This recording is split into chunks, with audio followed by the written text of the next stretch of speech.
With us now for more market reaction is Charles Bobrinskoy. He's the vice chair and head of the investment group at Ariel Investments.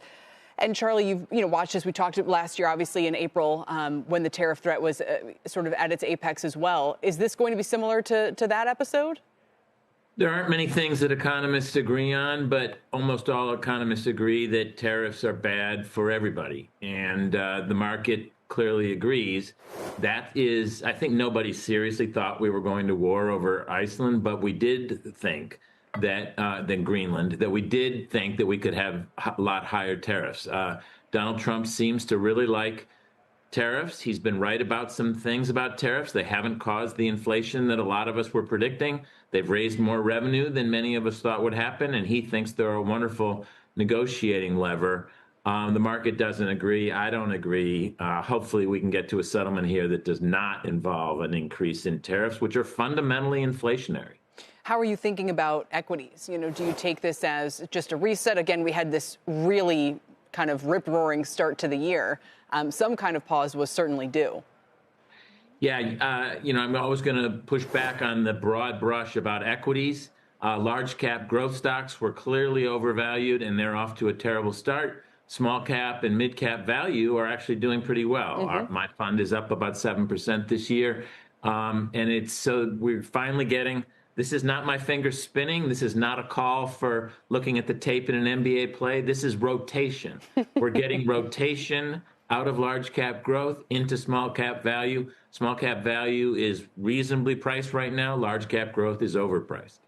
And we've seen that with the triple Qs we were talking about yesterday, kind of stalling out really since the late fall. And maybe there's more to say about that separately, but you've been warning for some time to go small and mid. And if last year's any indication, the trend of the first few days was the bandwagon to jump on. I mean, look at the performance of international stocks, look at gold and so forth. So do you take these early sort of success stories with the outperformance there as a sign of what could be a pretty big year for them?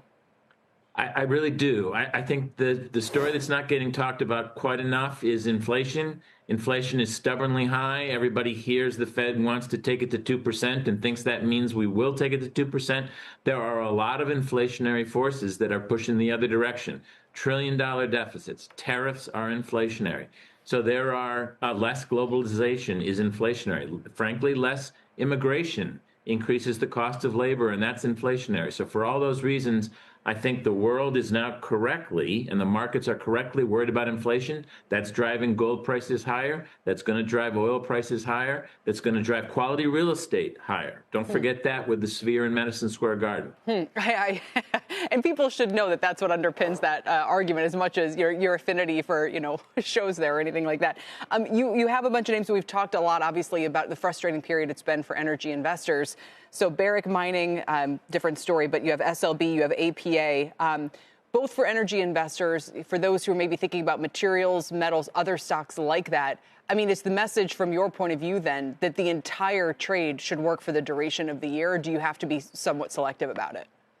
I'm always, Kelly, going to be pushing people to invest in things that are cheap relative to their intrinsic value. And Barrick Mining, one of the world's largest gold miners, is trading at less than 14 times earnings. I think people are underestimating the earnings power that Barrick is going to have with gold at $4,800 an ounce. Same thing with Apache, same thing with Schlumberger. I think that people are just, the low PEs reflect the fact that people don't buy that oil is going to have a good year. And I think the world needs natural gas, the world needs oil, and so Schlumberger and Apache are going to benefit from that trend, and the stocks are still very cheap.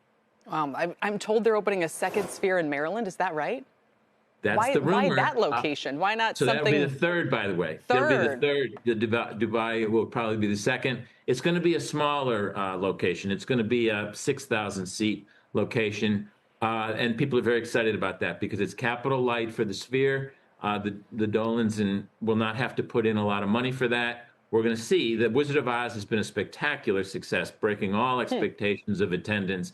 And so if we can do that, I say we as an owner of the Sphere, I think if we can show that this can work in a smaller venue, then I think the number of spheres that could be built is frankly, at least double digits.